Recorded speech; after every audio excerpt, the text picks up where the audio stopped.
નમસ્કાર વિદ્યાર્થી મિત્રો, આજે આપણે ધોરણ 6 વિષય ગણિત સ્વાધ્યાય 7.6નો પ્રશ્ન 1 ઉકેલો જેના દાખલાનું આપણે સોલ્યુશન મેળવીશું। અહીંયા બે અપૂર્ણાંકોના સરવાળા અને બાદબાકીના દાખલા આપણે ગણતરી કરવાની છે। અત્યાર સુધી તમે પૂર્ણાંક સંખ્યાઓ જે હોય તેમનો સરવાળો બાદબાકી શીખ્યા હશો। હવે આપણે અપૂર્ણાંક અંશ અને છેદ સ્વરૂપે જે સંખ્યાઓ આપેલી છે તે અપૂર્ણાંક સંખ્યાઓના સરવાળા બાદબાકી આપણે અહીંયા શીખીશું। તો અહીંયા પહેલો છે 2/3 વત્તા 1/7। તો અહીંયા સૌથી પહેલા આપણે છેદ જોઈ લેવાનો છે। આગળના સ્વાધ્યાયની અંદર આપણે જોયું તો છેદ સરખા હોય તો આપણે સીધું અંશનો સરવાળો કરી દેતા હતા, બરાબર। પણ હવે અહીંયા જુઓ, આ અપૂર્ણાંકોની અંદર છેદ સરખા નથી, તો જ્યાં સુધી છેદ સરખા ના હોય ત્યાં સુધી તમે બંને સંખ્યાઓને અંશને સીધો સરવાળો કરી શકશો નહીં। તો આપણે અહીંયા છેદ માટે જુઓ 3 અને 7નો લસા કાઢીશું, બરાબર। હવે એક મારી ટ્રીક યાદ રાખજો કે જ્યાં સુધી લસા કઈ વસ્તુનો કરજો, તો જો બેમાંથી એક સંખ્યા અવિભાજ્ય સંખ્યા ન હોય, આ બંનેમાંથી જો બંને અવિભાજ્ય સંખ્યા છે, અહીંયા જુઓ 10 અને 15 બંને વિભાજ્ય સંખ્યા છે, તો આ બંને સંખ્યાનો તમે લસા કાઢશો, બરાબર। પણ અહીંયા લસા કાઢવાની જરૂર નથી, સીધું આપણને લસા મળી જશે કે બંનેનો ગુણાકાર કરી દેશો 7 3 21, તો એ જ તેનો લસા મળશે। જેમ કે અહીંયા તમને જો બંનેના લસા કાઢીને પણ બતાવી દઈશ। 3 અને 7નો લસા કાઢીએ આપણે, 3 અને 7નો। તો જુઓ 3 વડે સૌથી પહેલાં ભાગીશું, 3 એકા 3, 7 એમના એમ। હવે 7 એકા 7, તો 7 3 21 લસા આવ્યો, બરાબર। હવે અહીંયા 10 અને 15 છે, તેમાં તમે ગુણાકાર નહીં કરી શકો।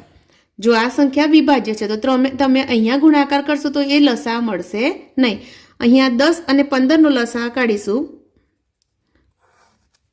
તો જુઓ, સૌથી પહેલાં આપણે 2 થી ભાગાકાર કરીશું, 2 5 10, 15 એમના એમ। હવે 3 થી ભાગીશું, 5 એમના એમ, 3ના ઘડિયામાં નહીં આવે, 3 5 15। હવે 5 વડે 5 એકા 5, 5 એકા 5, તો અહીંયા લસા જુઓ 5 3 15, 15 દુ 30, તો લસા શું મળ્યો અહીંયા 30। તો જુઓ અહીંયા તમે ગુણાકાર કરશો તો ગુણાકાર શક્ય નથી કે એટલો લસા મળશે, કારણ કે બંને સંખ્યા વિભાજ્ય છે। પણ જ્યારે એક સંખ્યા અથવા બંને સંખ્યા અવિભાજ્ય હોય તો ડાયરેક્ટ તમે લસા કાઢવાની જગ્યાએ સીધો ગુણાકાર કરી દેશો તો પણ તમને જવાબ મળી જશે, બરાબર। તો એક સ્ટેપ આપનો ઓછો થશે। તો અહીંયા આપણે 2/3 છે વત્તા 1/7નો આપણે લસા કાઢીએ, બરાબર। તો જુઓ લસા આપણને શું મળ્યો છે 21। તો અહીંયા આપણે 3ના ઘડિયામાં 21 ક્યારે આવે છે એ બોલવું પડશે। તો 3ના ઘડિયામાં 21 ક્યારે આવશે, 3 7 21, અને 7ના ઘડિયામાં 21 ક્યારે આવશે, તો 7 3 21, બરાબર। હવે જે આ સંખ્યાઓને આપણે નીચે ગુણાકાર કરીશું, બે રીતથી ગણતરી થઈ શકશે, હું તમને બંને રીત સમજાવું છું। 3 7 21, 7 3 21। હવે જે સંખ્યાને નીચે ગુણ્યા છે તે જ ઉપર, એ જ સંખ્યા વડે આપણે નીચે ઉપર પણ ગુણાકાર અંશ જોડે કરીશું। તો 7 દુ 14 વત્તા 3 એકા 3, બરાબર। તો 14 + 3 17/21 જવાબ મળ્યો, બરાબર। હવે આ જ વસ્તુને હું તમને ગુણાકારની રીતે સમજાવું કે જો 2/3 વત્તા 1/7 છે। હવે બંનેનો લસા આપણને 21 મળ્યો છે, તો અહીંયા આપણે 2/3માં 3ને કેટલા વડે ગુણીશું તો 21 મળશે, તો 7 વડે ગુણીશું, 3 7 21, બરાબર, જે લસા આવ્યો છે તે, વત્તા 1/7 છે તો 7ને કેટલા વડે ગુણીશું તો 3 વડે, જેટલા વડે નીચે ગુણાકાર કરીએ છીએ છેદનો તે જ સંખ્યા વડે આપણે અંશનો પણ ગુણાકાર કરવાનો છે। તો અહીંયા જુઓ હવે ગુણાકાર કરીશું તો 7 દુ 14, 7 3 21, 3 એકા 3, 7 3 21, બરાબર। તો જુઓ 14 + 3 17/21। તો બંનેમાંથી તમને જે રીત સરળ લાગે તે રીતે તમે દાખલો ગણતરી કરી શકો છો, બરાબર। તો જો તમે અહીંયા શું કર્યું, તો જે સંખ્યાને તમે છેદ જોડે ગુણાકાર કરો છો એ જ સંખ્યાનો તમે અંશ વડે પણ ગુણાકાર કરવાનો છે. પણ સૌથી પહેલાં એટલું યાદ રાખવાનું કે છેદ અલગ અલગ છે તો લસા કાઢવાનો છે. જો આ દાખલાની અંદર આપણને લસા મળ્યો છે 30, તો અહીંયા આપણે લખીશું છેદમાં 30. લસા મળ્યો છે આપણને 30. તો હવે મારે છેદનો ભાગ 30 કરવા માટે 10ને હું કેટલા વડે ગુણીશ? 3 વડે. તો 10 3 30. 15ને કેટલા વડે ગુણીશ? તો 2 વડે. 15 દુ 30. હવે જેટલા વડે નીચે ગુણાકાર કર્યો છે એટલો જ અંશ જોડે ગુણાકાર કરી દઈશું. 3 તાલી 9 વત્તા 7 દુ 14. તો 14 વત્તા 9 23 છેદમાં 30. આ આપણો જવાબ મળી ગયો. ચલો આગળનો દાખલો જોઈએ. સી.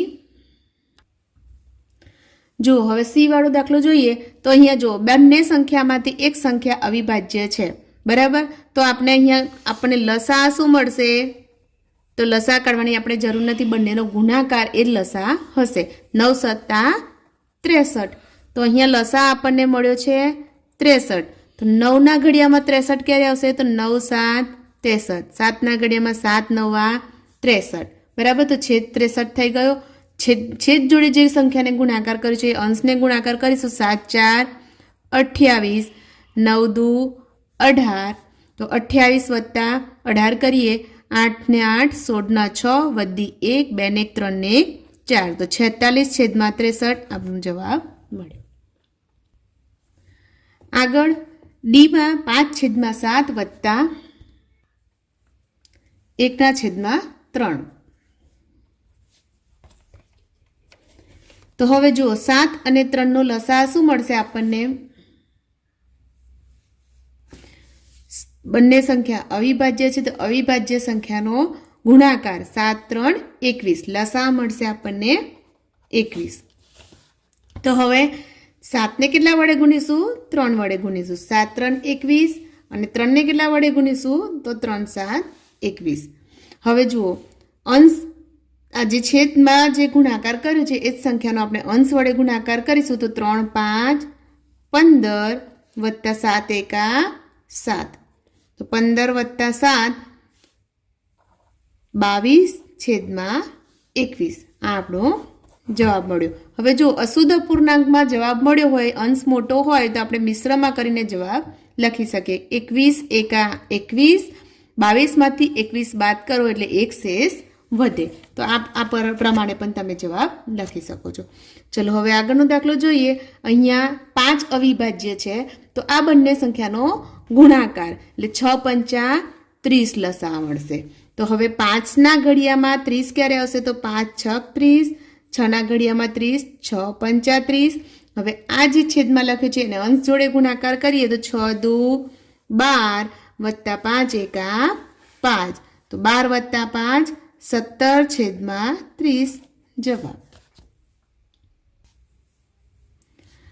એફમાં છે 4ના છેદમાં 5 વત્તા 2ના છેદમાં 3. અહીંયા આ બંને સંખ્યા અવિભાજ્ય છે, એનો લસા આપણને ગુણાકાર કરવાથી મળી જશે. 5 3 15. તો અહીંયા લસા આવશે 15. 5ને 3 વડે ગુણીશું તો 5 3 15 થશે. 3ને 5 વડે ગુણીશું તો 3 5 15. હવે જે છેદમાં છે એને અંશ જોડે ગુણીએ તો 3 4 12 વત્તા 5 દુ 10. તો 12 વત્તા 10 22 છેદમાં 15 આપણો જવાબ. જેને મિશ્ર અપૂર્ણાંકમાં લખવું હોય તો 15નો ઘડિયો બોલીએ 22 ત્યાં સુધી. તો 15 એકા 15 ને 15 તો 30. 30 વધી જશે તો 15 એકા 15. 22માંથી આપણે 15 બાદ કરીશું તો 7 શેષ વધે. તો આ આપણો જવાબ. હવે અહીંયા જુઓ, અહીંયા 2માંથી 3 અવિભાજ્ય છે તો આ બંનેનો ગુણાકાર લસા મળશે. 4 3 12. તો હું 4ને 3 વડે ગુણીશ. 4 3 12. 3ને 4 વડે ગુણીશ. 3 4 12. હવે છેદ અને અંશનો ગુણાકાર કરીએ. 3 તાલી 9 -4 એકા 4. 9માંથી 4 બાદ કરીએ તો 5ના છેદમાં 12 આપણો આ જવાબ. ચલો એચમાં જોઈએ તો 3 અવિભાજ્ય સંખ્યા છે તો 6 અને 3નો ગુણાકાર. 6 3 18 લસા મળશે. તો લસા છે 18. 6ને હું 3 વડે ગુણીશ એટલે 6 3 18 અને 3ને 6 વડે ગુણીશ તો 3 6 18. હવે છેદમાં છે એને અંશ જોડે ગુણાકાર કરીશું તો તો 3 5 15 ઓછા 6 એકા 6. 15માંથી 6 જશે તો 9 જવાબ રહેશે. 15માંથી 6 જાય તો 9/18 આપણો અહીંયા જવાબ મળ્યો. હવે જુઓ, સંખ્યા 3 અપૂર્ણાંકો છે. 3 અપૂર્ણાંકોનો સરવાળો કરવાનો છે. અહીંયા તમે એક ત્રણેયનો ગુણાકાર કરશો તો જવાબ તમને સાચો મળશે નહીં. તો અહીંયા શું કરવું પડશે? લસા કાઢવો પડશે. તો 3 4 અને 2નો લસા કાઢીએ. જો તમને ડાયરેક્ટ ખબર પડે છે કે આ ત્રણેય કયા ઘડિયામાં આવે છે તો પણ ચાલે, અને જો નથી ખબર પડતી તો આપણે લસા કાઢી જ નાખવાનો. ચલો હવે આપણે 2 વડે ગુણાકાર કરીએ છીએ તો 2 વડે સૌથી પહેલાં ભાગીશું. 3 એમના એમ રાખીએ. 2 દુ 4, 2 એકા 2. હજુ 2 વડે ભગાશે. 3 એમના એમ, 2 એકા 2, 1 એમના એમ. હવે 3 વડે ભાગીશું. 3 એકા 3. જો તો લસા શું મળ્યો? 3 દુ 6, 6 દુ 12. જો અહીંયા તમને આ જોવાથી ખ્યાલ આવી જાય કે 3ના ઘડિયામાં, 4ના ઘડિયામાં અને 2ના ઘડિયામાં, ત્રણેયના ઘડિયામાં કઈ સંખ્યા આવે છે. જો 12 ડાયરેક્ટ તમને ખબર પડે તો તમે ડાયરેક્ટ લખી શકો છો. ન ખબર પડે તમને લસા કાઢવો જ યોગ્ય છે. તો આ ત્રણેય સંખ્યાનો લસા મળ્યો છે મને 12. તો 3ને કેટલા વડે ગુણીશું તો 12 મળશે? તો 3 4 12. 4ને 3 વડે ગુણીશ તો 12 અને 2ને 6 વડે ગુણીશ તો 12. 2 6 12, 4 3 12, 3 4 12. હવે જે સંખ્યા નીચે ગુણાકાર કર્યો છે એને જ ઉપર ગુણીશું. તો 4 દુ 8 વત્તા 3 તાલી 9 વત્તા 6 એકા 6. તો આ ત્રણેય સંખ્યાનો સરવાળો કરી દઈએ. 9 ને 8 17, 17 ને 6 18 20 21 22 ને 23. તો 23/12.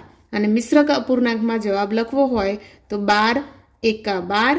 23માંથી 12 જશે તો જવાબ મળશે 11. તો આ આપણો જવાબ મળ્યો. તો હવે આપણે આગળના જેથી n સુધીના દાખલા આપણે બીજા આગળના જે ભાગ 2 વિડીયોમાં અભ્યાસ કરીશું. વિડીયો ગમ્યો હોય તો જરૂરથી વિડીયોને લાઇક કરજો, શેર કરજો અને કમેન્ટ કરીને જરૂરથી જણાવશો. આભાર.